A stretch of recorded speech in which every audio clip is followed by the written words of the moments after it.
যখন ইতালিতে থাকা কোনো একটা মানুষ ইন্তেকাল করেন, তখন আসলে শুধু তিনিই চলে যান না, তার পরিবারের জন্য একটা অনেক বড় ক্ষতি। এই সিচুয়েশনে আসলে কি করা উচিত, এই পরিবারটাকে আমরা কিভাবে পাশে পেতে পারি, পরিবারের পাশে কিভাবে থাকতে পারি, এই লাশটাকে কিভাবে দেশে পাঠাতে পারি।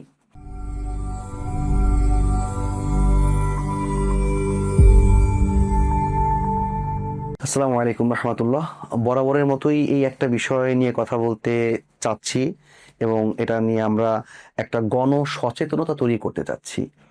যে আসলে আমরা দেখতে পাচ্ছি বাংলাদেশি মানুষ যারা ইতালির বিভিন্ন শহরে বসবাস করছেন, তো প্রত্যেকটা মানুষেরই আসলে কারো তো ইচ্ছা হয় না যে আমরা আসলে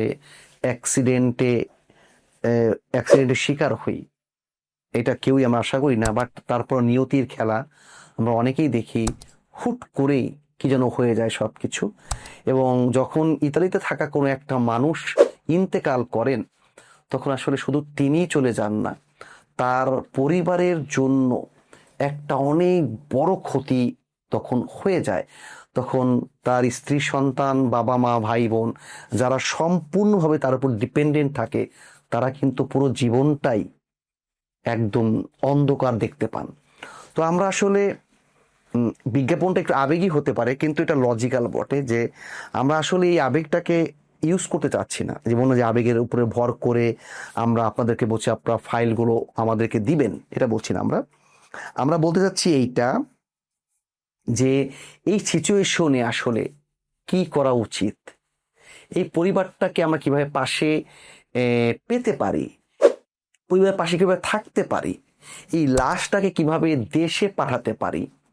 অথবা যদি কারোর ইন্তেকাল কেউ না করেন, কারো যদি বড় কোনো ড্যামেজ হয়ে যায়, তখন তার হসপিটাল থেকে শুরু করে সকল বিষয় তাকে কিভাবে সাপোর্ট দিতে পারি, এই বিষয়গুলোতে আমাদের সম্ভবত একটু ভাবা দরকার।